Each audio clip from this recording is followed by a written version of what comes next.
Sana po ay hindi yan mangyari sa ating bansa. Huwag! Itutulotin nyo! Sabi ko mga tao rito, isa kami. Kaya tayo ay nagkakaisa Pera niya, ng pananawagan sa mga namumuno sa pamahalaan na hindi ba nanalo? huwag sana nilang payagang mangyari ang gayon sa atin.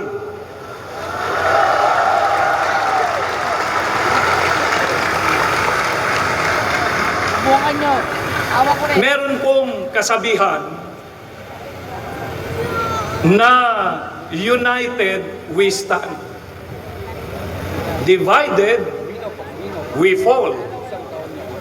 Tayong naririto, tinututulan po natin at hanggat sa makakaya natin, ayon sa ating makakaya, Kolorum. ay huwag nating payagan ang divided we fall.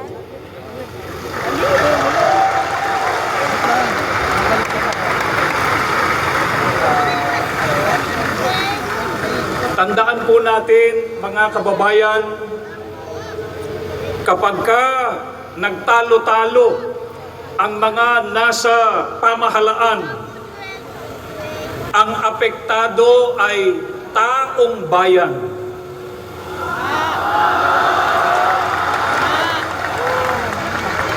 Kapag ka magulo ang bansa, ang mga mamamayan ang kawawa.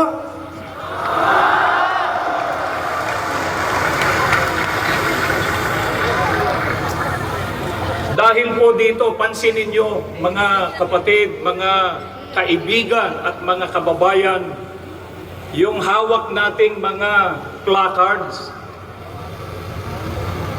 basahin natin isa-isa yung nakasulat yan. Tignan po ninyo. Ang nakalagay, aming kahilingan, kapayapaan ng bayan.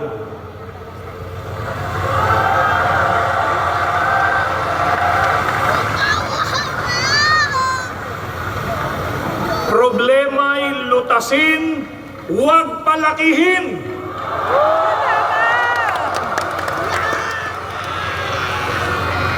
Serbisyo, huwag sariling benepisyo. Very good talaga. Mamamayan ang unahin, huwag sarili.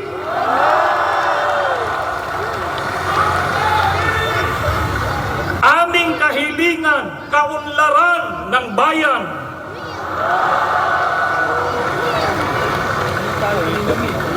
Magkaisa para tumatag ang bansa.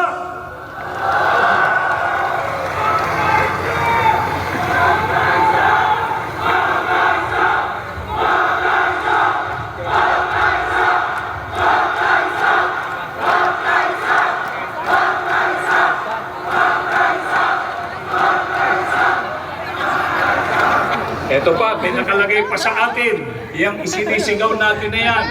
Magkaisa, huwag mang-isa.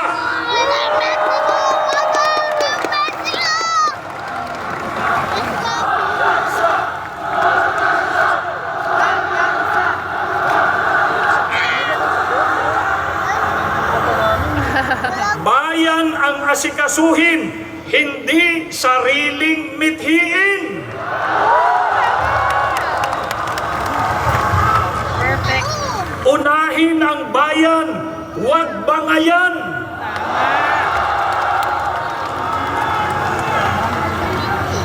Dugtungan ninyo ito. INC is for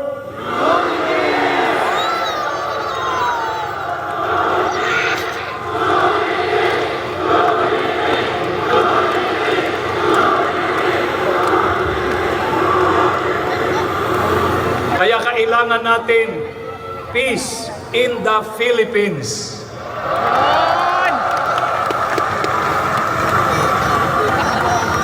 Bakit po ganito ang ating mga panawagan? Kasi ayaw namin ng kaguluhan, saan mang ito panig manggaling.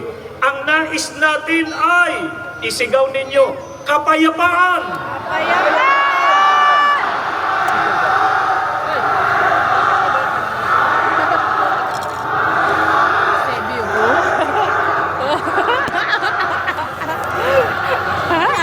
Hindi inutusan pero At kung may naging awayan, hindi po ba ang tama ay pagsikapang malunasan ito at magkasundo-sundo alang-alang sa bayan?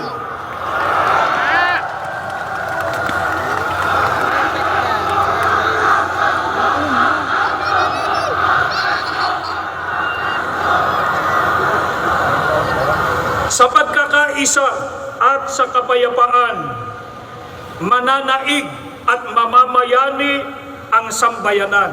Kaya sana maging mabuting halimbawa ang ating mga namumuno sa pamahalaan.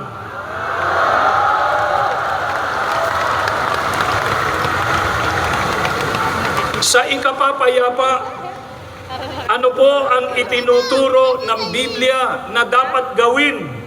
Sa awit 34:14 ay sinasabi, lumayo kayo sa masama at gawin ninyo ang mabuti, pagsikapan ninyong kamtin ang kapayapaan.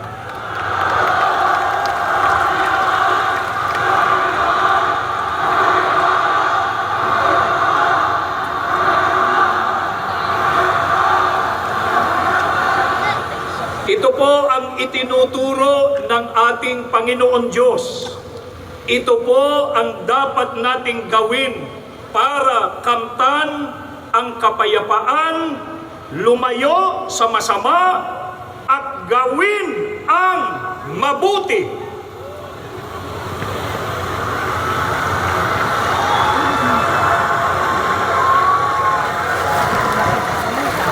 Ano po ang isa sa mga gawang mabuti na dapat gawin para sa ikapapayapa? Ayon pa rin sa pagtuturo ng Biblia, ipagpauna ng isa't isa ang iba.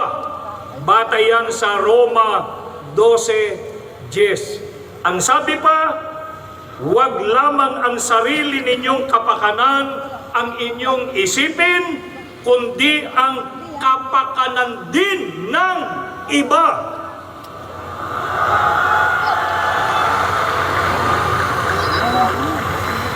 Yan ay nakabatay sa unang Korinto sa 10:24. Kaya para sa kapakanan ng kapwa-tao at mga mamamayan, dapat isang tabi ang mga pansariling kapakanan at mga personal na ambisyon.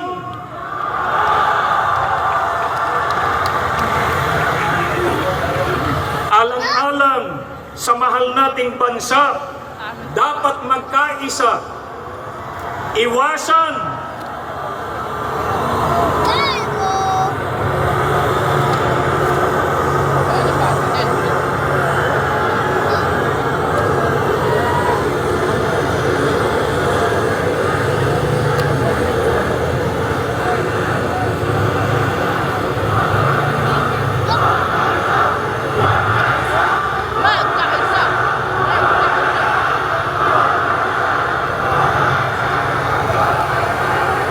alang-alang po sa mahal nating bansa, dapat magkaisa at iwasan ang pagkakabahabahagi at kaguluhan. Bakit po dapat iwasan ng mga leader ng bansa ang pagkakabahabahagi at kaguluhan? Kapag nagkakabahabahagi tayo, ay hindi po maisusulong ang kapayapaan.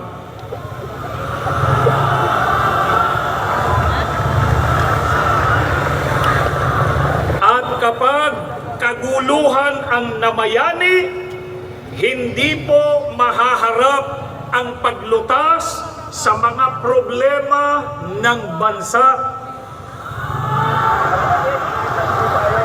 Katulad ng pagtaas ng presyo ng bilihin, seguridad ng mga mamamayan sa mga tumitinding kalamidad, kakulangan sa hanap buhay, kriminalidad, insurgency, at marami pang iba. Ang mga ito'y nakapagpapalala lamang sa krisis pang-ekonomiya at nagpapabigat sa mabigat ng kalagayan ng pamumuhay ng karaniwang Pilipino.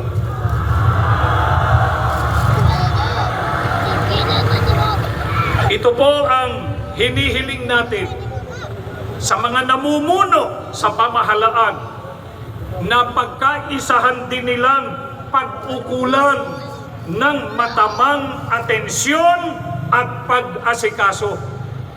Sa halip na bangayan ang kapakanan ng Pilipinas, nawa ang pag-ukulan nila ng pansin at panahon.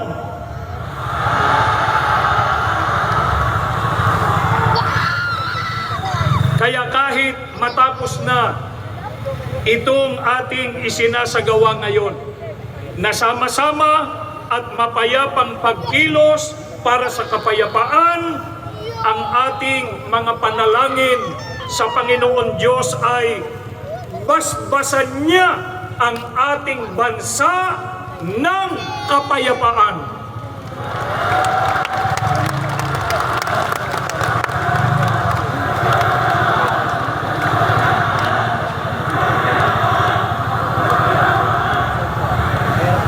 Tanglawan nawa niya ang kaisipan ng mga namiminuno sa ating bansa upang balikatin nila ang kanilang sinumpaang tungkulin na siyang dahilan kaya sila inihalal ng taong bayan. Maraming salamat po sa inyo.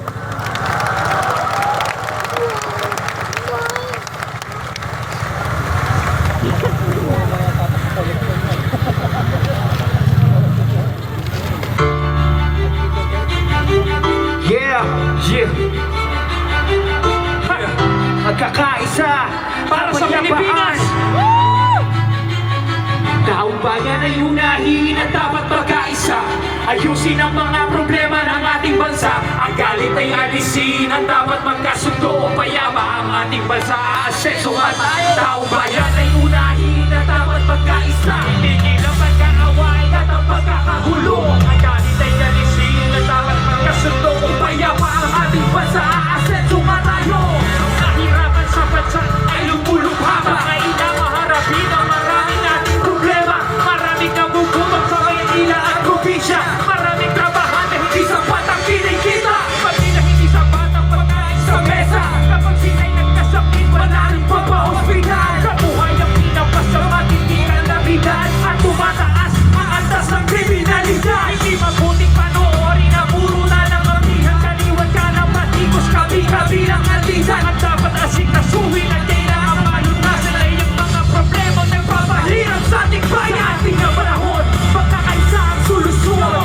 Pagtulungan tayo, ito ang kailangan ngayon. Dapat nagkakaisa para mayama ang bansa. Pagkakaisa ang kailangan, hindi pamumulitika. Bayan ay unahin at dapat magkaisa.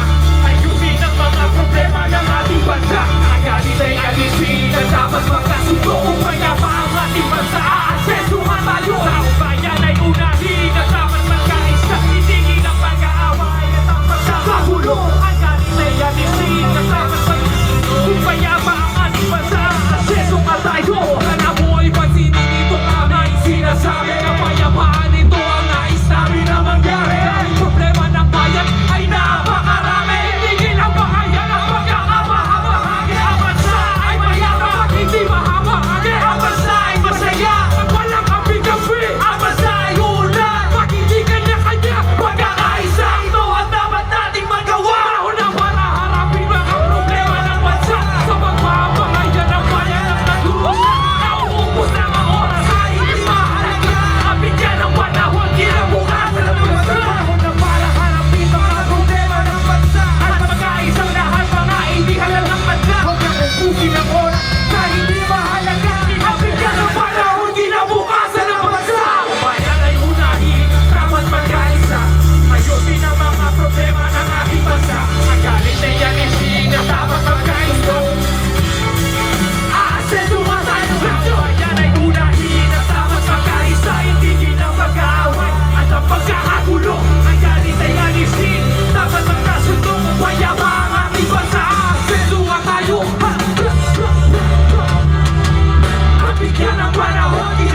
Muli po, magandang hapon sa inyong lahat.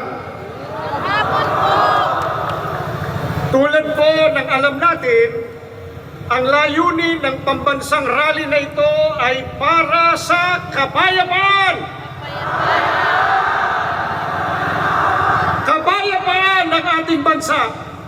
Ngunit, ang tunay na kapayapaan ay makakamtan lamang kung ang batas ay irerespeto at paiiralin. Hindi po tayo laban sa anumang proseso ng paglilitis, anuman ito. Kailanman at ito po naaayon, sumusunod sa batas. Kaya, upang magbigay linaw ukol sa diwa at kahalagahan ng pagpapairal at pagsunod sa rule of law na sapung sandigan ng kapayapaan tungo sa ikalulutas ng maraming problemang kinakaharap ng ating bansa, atin pong pakinggan ang isa po nating kapatid na abogado. Narito po si kapatid na Rodante Marcoleta.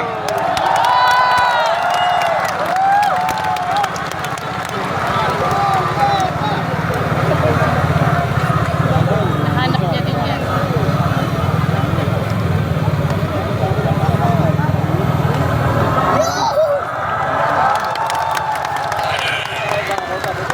Okay pa po ba kayong lahat? Mga kapatid at mga kababayan, malinaw po nating narinig sa pambungad na pananalita ng kapatid na Edwil Sabala ang pinakalayunin ng malakihang pagkilos na ating sama-samang isinasagawa sa araw na ito. Nais nating katawanin ang nagkakaisang damdamin ng milyon-milyong Pilipino at isatinig ang kanilang pinag-isang mithiin para sa isang mapayapa at nagkakaisang Pilipinas. Kaugnay nito, binanggit din po ang ating kagustuhan na ipaalam sa mga opisyales ng ating pamahalaan ang ninanais at pinapangarap na maayos at epektibong paglilingkod at paglutas sa lumalalang kahirapan na pinalubhapan ng katiwalian at korupsyon, kalamidad, kriminalidad, bangayang pampolitika at iba pa. Kinikilala po nating lahat na nagkakatipon ngayon na sa pagkakaisa, kapayapaan at pagkakasundo lamang natin makakamit ang hinahangad na pagunlad at pagsulong ng ating bansa. Sa bahagi po naman ng kapatid na Romel Topacio, tinindigan ang pagtitipong ito ng Iglesia ni Cristo ay konkretong kahayagan ng suporta sa naunang pahayag ng Pangulong Bongbong Marcos na hindi sasang-ayon sa isinusulong na impeachment laban kay Vice President Sara Duterte. Kinatigan din po ng Iglesia ni Cristo ang posisyon ng Pangulo na ang impeachment ay hindi makapagdudulot ng kabutihan sa buhay ng kahit isang Pilipino. Hindi lamang ito pag-aksaya sa oras ng pamahalaan, kundi makakahadlang din sa pagre-resolba sa marami at pangunahing problema ng bansa. Mataas na presyo ng bilihin, mababang kalidad ng edukasyon, infrastruktura, serbisyong pangmedikal, kriminalidad, seguridad at iba pa. Higit sa lahat, ang pagsusulong ng impeachment ay mauuwi lamang sa pagtatalo-talo at pagkakampi-kampi, hindi lamang ng mga mamamayan, kundi pati na rin ng mga opisyalis ng gobyerno. Ipinaalala rin na kapag nagtatalo-talo ang mga nasa pamahalaan, apektado ang taong bayan, at kapag magulo ang bansa, ang mga tao ang kawawa.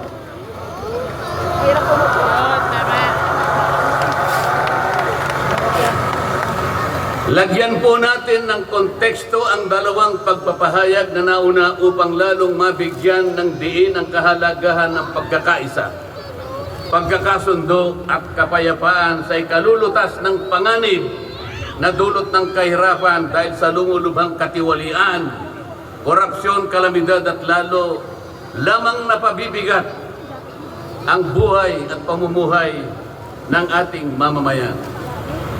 Sa isang ulat balita ng periodikong Philippine Star, 4 na araw na ang nakararaan ay ganito ang sinasabi. Based on a recent SWS survey, an estimated 17.4 million Filipino families considered themselves poor in the last quarter of 2024. This number represents 63% of the surveyed respondents, the highest self-rated poverty in 21 years. Across the country, Mindanao had the highest self-rated poverty at 76%, followed by Visayas at 74% and Luzon at 55%. Mga kababayan, sa tayang 5 ang miyembro ng bawat pamilyang Pilipino, nangangahulugan na aabot sa 87 milyong Pilipino sa ngayon ang nagsasabing sila ay mahirap. Katumbas ito ng 75% ng ating populasyon ngayon na tinatayang 116 million o mahigit pa. Gusto ko pong banggitin sa inyo at kailangan malaman ninyo na sa taong ito ang ating national budget ay nagkakahalaga ng 6.3 trillion pesos. Ito po ang ating national spending. Ang ibig sabihin, ito pong halagang ito ang gagamitin dapat ng pamahalaan upang tugunin ang lahat ng pangangailangan, pangkabuhayan, panglipunan, pangkalusugan, pangedukasyon, pangseguridad, lahat ng kakailanganin alang-alang sa kapakanan ng bawat isang Pilipino. 6.3 trillion pesos. Ngunit, ang tinatayang magiging income lang ng ating bansa ay kulang pa sa 5 trilyong piso. Ang ibig pong sabihin, meron tayong deficit. Meron tayong kakulangan na 1.5 trillion pesos. Ito po ang ating ipangungutang sa taong ito. 1.5 trillion pesos. Ibig sabihin po, bawat araw tayo'y gagasta ng 17.6 billion pesos. Yun po yung ating gasta. Araw-araw. Ngunit ang ating kinikita ng bansa ay 13.4 billion pesos lamang. Sa makatwid, ang uutangin natin araw-araw ay 4.2 billion pesos. Katumbas ng 175 million pesos bawat oras. Napakabigat po na hinaharap na hamon at problema ng ating bansa.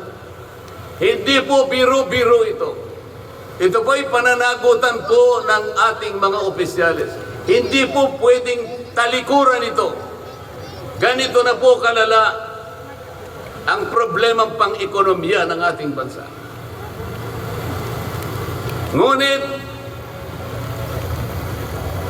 hindi po yata ganito ang naging direksyon, sapagkat sa halip na po unahin ang mga binanggit nating malalaking problema na kinakaharap ng ating bansa,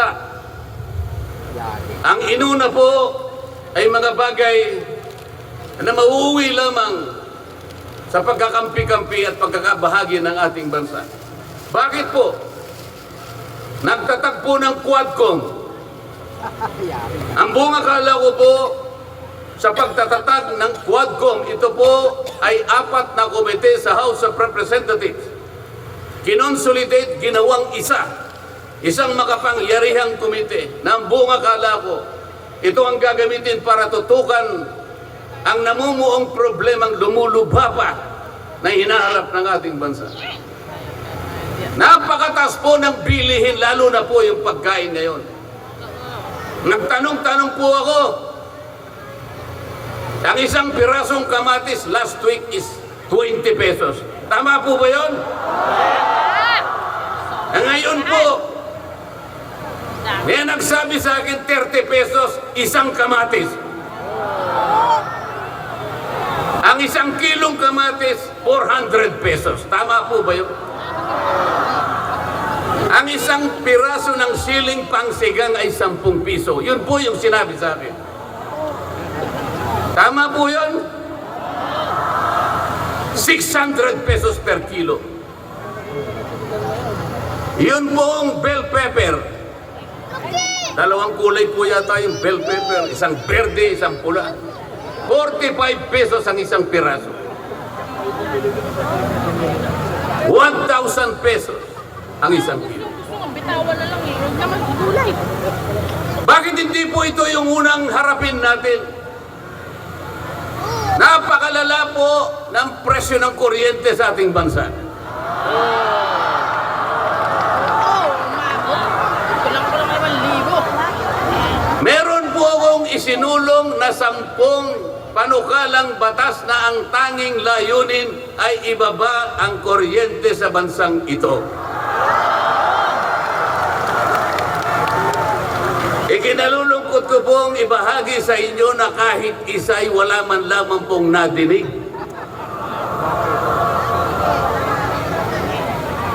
Ano po yung dininig? Pinatawag ang dating Pangulong Duterte, pinatawag ng Quadcom. At ang ginamit na pamamaraan ay yung isinasaad sa saligang batas, inquiry in aid of legislation. Natupad po ba yung inquiry in aid of legislation? Paano po in aid of legislation kung ang tatawagan nilang resource persons para humarap sa paglilitis na yon ay puro kalaban ng dating Pangulo? Alam po ninyo lahat yon. Pinagtatanong nila yung Pangulo base doon sa mga sinumpaang salaysay at affidavit nung kanyang mga inusig nung kanyang panahon sa war on drugs. Hindi naman ipinatawag ang mga taong maaring makapagbigay sa kanya ng tulong upang ipaliwanag ang war on drugs. Hindi ipinatawag ang mga Solicitor General sa kanyang panahon. Hindi ipinatawag ang mga Chief PNP upang magpaliwanag kung ano ang war on drugs. Puro kalaban ng dating Pangulo. Yung mga abogadong kasama niya para magtanggol sa kanya, hindi pwedeng magsalita. Sapagkat ang tuntunin sa mga komite, ikaw ay papayagan lamang para payuhan mo ang kliyente mo sa kanyang karapatan. Ngunit paano mangyayari na ang kliyente nila ay papayuhan sa kanyang karapatan kung bubulungan lang siya, ay makikita siya ng isang chairman doon. Attorney, huwag mong bubulungan yan. Iko-contempt kita. Nasaan na po yung sinabi sa saligang batas na lahat ng inuusig ay meron siyang karapatan sa abogado? The right to counsel. Wala na po. The right to confront your accuser. Wala po mga accuser doon. Ang ginagamit po ay mga sinumpaang salaysay, hindi man lang in-authenticate, ipinalagay na totoo lahat ang nakasaad ng mga aligasyon. Anong gagawin ng isang tao sa harap ng ganito na walang rule of law at walang due process? Ito po ang pinag-umpisahan ng kaguluhan at pagkakahati-hati. Sa kagustuhan po nila na mausig ang dating Pangulo, ayaw po nilang pumunta sa korte, ayaw nilang pumunta sa piskal. Ano po ba ang sinasabi ng mga desisyon ng Korte Suprema? kapag ka napatunayan nyo ang isang tao ay maaring nakagawa ng kahit anong paglabag sa lahat ng batas, anumang batas, dalhin ninyo sa piskalya, dalhin ninyo sa korte. Yun ang tamang paraan. That is the rule of law. Ngunit bakit kayong Quadcom ang gumagawa nito? Ang Quadcom ay hindi piskal. Ang Quadcom ay hindi korte. Nagkukunwa lang na korte. Yung mga chairman ng 4 na komite doon, wala ni isang abogado. Pero naalala ko yung isa doon, kamukha ni Attorney Agaton. Mukha lang. So sa halip na ang unahin ay yung kapakanan ng mamamayan, sa harap at liwanag ng napakaraming nakabantang panganib sa atin, sa ekonomiya, panglipunan, pangsiguridad, korupsyon, katiwalian, bakit ang inuuna ay usigin ang isang tao na hindi naman ipadadaan sa tamang proseso ng batas? Pangalawa, tinawag po nila ang pangalawang Pangulo sa 2 pagkakataon. Hindi naman tayo. Una po, nung magpipresent siya ng budget. Ang pinipresent po niyang budget ay budget for 2025. Akalain po ninyo ang gusto nilang tanungin ay yung pagkakagasta ng kanyang budget noong 2022 and 2023. Saan ka naman nakakita ng ganong klaseng direksyon? 2025 ang dapat pag-usapan, ang kanilang pilit na itinatanong ay paggamit o paggasta niya noong 2022 at 2023. Ang sabi po ng Vice President, siguro na inis na rin, I forgo my opportunity to defend this 2025 budget and I leave it to the discretion of the House of Representatives as presented. So, ayaw pa nilang tanggapin. Ang ibig sabihin, ayaw ko nang idepensa sa inyo. Bahala na kayo. Kung anong gusto nyong ibigay sa akin, bahala na kayo. Ano pong ginawa nila? Hindi. Kinakailangan masagutin mo lahat ito. Walang exempted dito. Kahit anong ayon siya, kailangan namin tama po yung lahat po ng paggasta ng pera ng bayan ay kailangan pong suriin. Totoo po yun. Ngunit meron pong pagkakataon at panahon sa paggawa nito. Hindi po sa panahon ng pipresenta ng budget. So ang ginawa po nila, tinawag uli ang pangalawang Pangulo sa isang pagdinig sa isang komite na kung tawagin ay Committee on Good Government. Alam po ninyo yung pagsisimula nila para magkaroon ng katwiran na masabi na ang Vice President. Kinasangkapan nila yung isa sa amin, isang representative sa Maynila, tumindig at nag-privilege speech. Yung subject matter po ng kanyang privilege speech ay kaugnay po ng budget na pinagtatalunan na po sa plenaryo at sa committee. Sa tuntunin po ng House of Representatives, no one should avail of the privilege hour if the subject matter is related to a pending bill. Nandun na po yung bill sa baba, pinagsalita pa po yung isa. Nung banggitin ko po ito, nire-raise ko po, sabi ko, wala pong katwiran ito. Kailangan po tindigan ninyo, sundin ninyo ang ating tuntunin.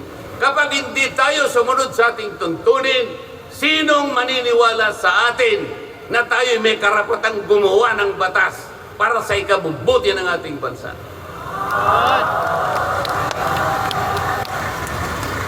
Ang sabi po ng chairman, noted. Saan ka naman nakakita ng ganun? Ang House of Representatives ay lugar ng pagdidebate. Doon masusuri kung sino ang may katwiran.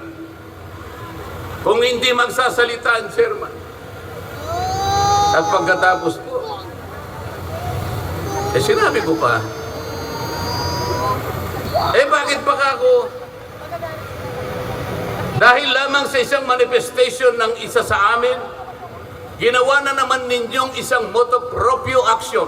Yung motu proprio po ay, ibig sabihin, ang komite sa kanyang sarili ay pwedeng mag-imbestiga sa sarili niya. Pero ginamit nila yung manifestation ng isa sa amin. Mali na naman po yun. Hindi po dapat ganon. Nung erase ko po yun, ayaw na naman po nilang pumayag. Samantalang ako po, I delivered a full privilege speech. DepEd din ang pinag-uusapan nun. At ang ni-raise ko po ay yung katiwalian involving more than 3 billion pesos covering 3 annual audits of the Commission on Audit. Kahit na full privilege speech, hindi man lang po ni-reverse sa committee. Samantalang yung illegal po na privilege speech, dali-daling ibinigay kagad sa Committee on Good Government. Kahit na illegal, kahit alam nilang mali. Ito po yung problema. So sabi ko, Mr. Chair, bakit tayo po ang sumusuri? Bakit tayo po ang nag-audit ng confidential funds ng Vice President? Bakit tayo po? Hindi po ba ang minanduhan ng ating saligang batas na tanging may otoridad at kapangyarihang mag-audit at mag-examine ng lahat ng report at papeles ng pagkakagasta ng ating bansa ay ang Commission on Audit? Ni-raise ko na naman po yun. Ayaw pong sumagot ng chairman. Ang pinasasagot po sa akin ay yung hindi abogado. Sabi ko, Mr. Chair, nilapitan ko po sila. Mr. Chair, huwag naman pong ganito. Ilagay naman po natin sa konteksto at sa regulasyon ng ating ginagawa.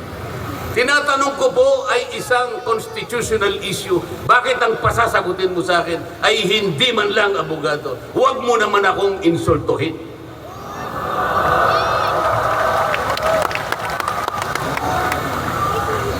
Doon sa puntong yun, alam po ninyo, pati yung kinakain kong hopya, pinagtripan nila.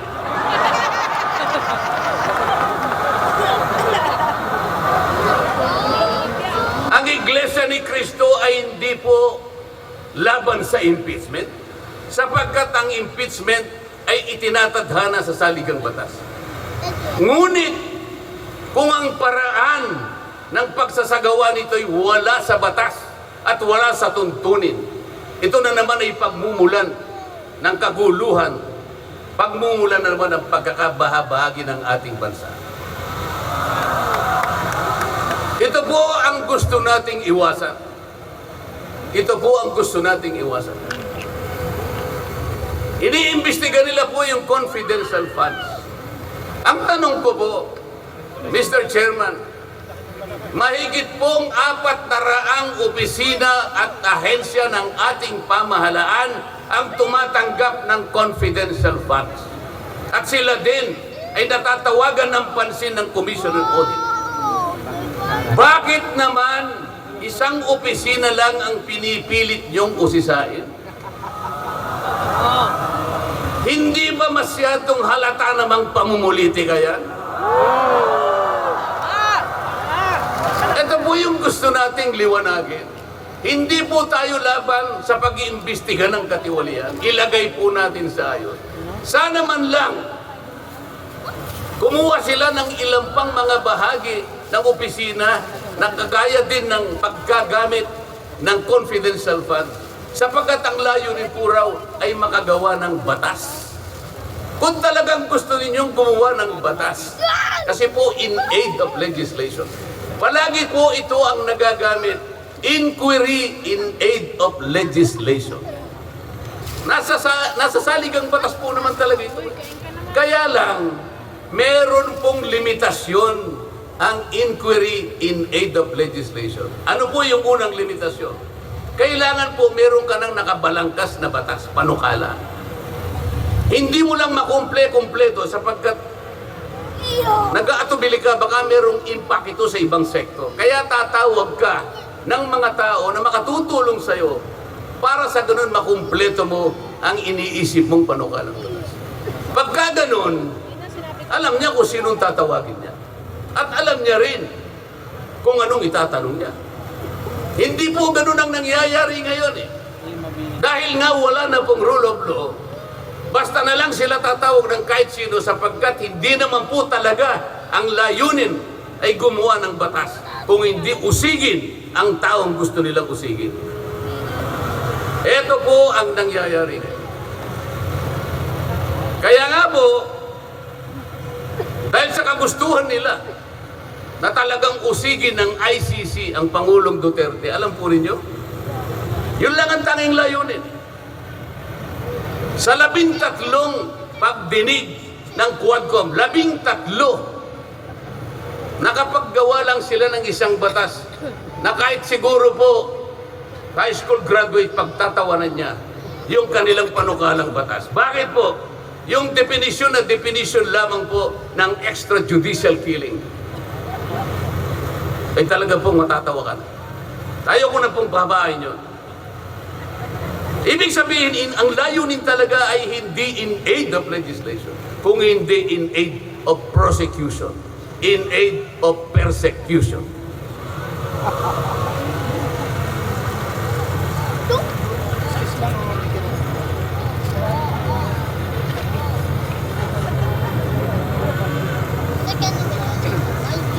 Kanina po, mga kababayan, napanood po ninyo ang video na kung saan ay nagpahayag nang di pagsang-ayon si Pangulong Marcos sa namumuong impeachment laban sa pangalawang Pangulo. Ulitin ko lamang po yun. Sabi niya, tumutukoy po dun sa pagsasagawa ng impeachment. This is not important. This does not make any difference to even one single Filipino life. So why waste on this? What will happen if somebody files an impeachment? It will tie down the House. It will tie down the Senate. It will just take up all our time and for what? For nothing. For nothing. Sabi po niya ito, none of this will help improve a single Filipino life. As far as I am concerned, it is a storm in a teacup. It's a tempest in a teacup. Ang ibig sabihin, isang napakaliit na bagay na pinipilit ninyong palakihin. Napakalaki ng problema ng bansa ang inaharap natin. Ito ang ating atupagin. Ito yung gustong mangyari ng Pangulo ng Republika ng Pilipinas.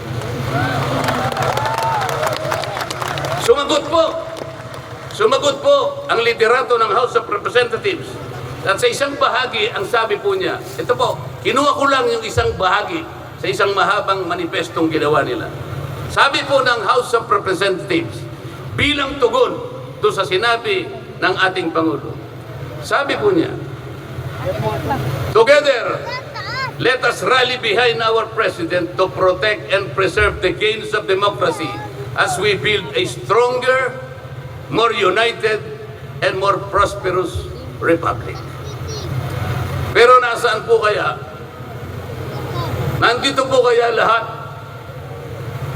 yung mga sumama sa manifestong ito na sumusuporta na mag-rally tayo sa likod ng Pangulo, tayo'y magkaisa upang panindigan yung nauna niyang pahayag na ang gusto nating unahin na pagkaisahan ay yung pagtugon, pag-address sa mga problema ng bansa. Nasaan kaya sila?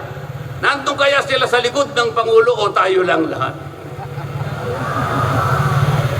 Sa Makati, tayo pong lahat ngayon na sama-samang nagkakatipon ngayon na hindi ko mabilan kung ilang, baka meron 1 milyon po yan. Tayo pala ngayon ang nagkakatipon sa diwa ng tunay na kapayapaan at pagkakaisa na nagrarally ngayon. Sapagkat tayo lamang ang nasa likod ng Pangulo sa kagustuhan niya na harapin natin ang mga hamon at nagbabantang problema ng ating bansa. Sapagkat, sabi niya, totoo naman, ang impeachment ay hindi makapagbibigay kahit anong butil ng kabutihan sa buhay ng isang Pilipino. Bago po ako magtapos, ay nais ko pong sipin dito ang butil ng kaalaman na inalaw sa isang 1957 Nobel na ang pamagat ay Atlas Shrugged ni Alice O'Connor, na kilala sa taguring Ayn Rand. Ang sabi po niya, sa English muna po, pasensya na po kayo. When you see that in order to produce, you need to obtain permission from men who produce nothing. When you see that money is flowing from those who deal not in goods but in favors. When you see that men get richer by grab and pull, not by work. And your laws don't protect you against them, but protect them against you. When you see corruption being rewarded and honesty becoming a self-sacrifice, you may know that your society is doomed. Kapag nakikita po ninyo na para tayo ay mag-produce, ay hingi pa tayo ng permiso sa mga taong hindi naman nakakapag-produce, at nakikita po nyo na umaapaw ang pera sa pamagitan ng patagong transaction at hindi sa pamagitan ng mga merchandise na nakikita natin. At nakikita ninyo kanya na yung iba ay lalong nagiging mayaman sa pamagitan ng katiwalian at hindi sa pamagitan ng trabaho. At ang mga batas ninyo, sila pa ang pinoproteksyonan. At ang batas ninyo ay sila pa ang lumalaban sa inyo. At kapag ang corruption ay ito ang itinatadhana, ito ang binibigyan ng reward. At yung katapatan ay ito ay nagiging sakripisyong pang-personal. Alam na ninyo na ang inyong lipunan ay nasa kapahamakan. Mabigat po ito. Mabigat po ito. Ito ang dapat harapin ngayon sa pamamagitan ng pagkakaisa, pagkakasundo at kapayapaan. Hindi po biro-birong problema ang inaharap ng ating bansa. At bago po ako tuluyang magtapos, payagan ninyo kung ulitin ang sentimiento ni Edmund Burke, isang English political philosopher, na sinabi niya, "The only thing necessary for evil to triumph is for good men to do nothing." Sa Tagalog po, ang tanging kailangan para magtagumpay ang kasamaan ay magsawalang kibo at walang gawin ang mabubuting tao. Maraming salamat po at magandang hapon po sa ating lahat.